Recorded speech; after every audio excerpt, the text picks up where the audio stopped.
O timbre é o que faz a gente distinguir os diferentes sons. Na música, cada instrumento tem um timbre diferente. Ouça alguns. Este é o violão.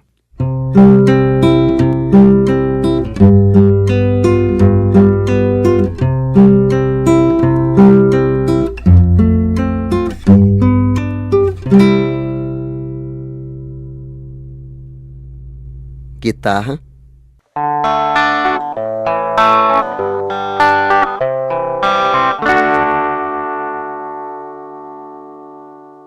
Baixo.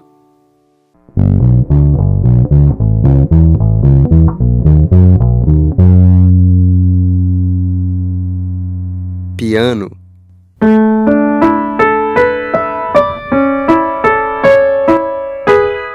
Teclado ou sintetizador.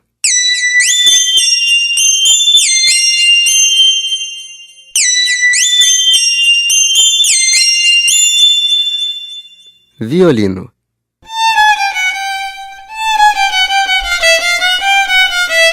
Violoncelo.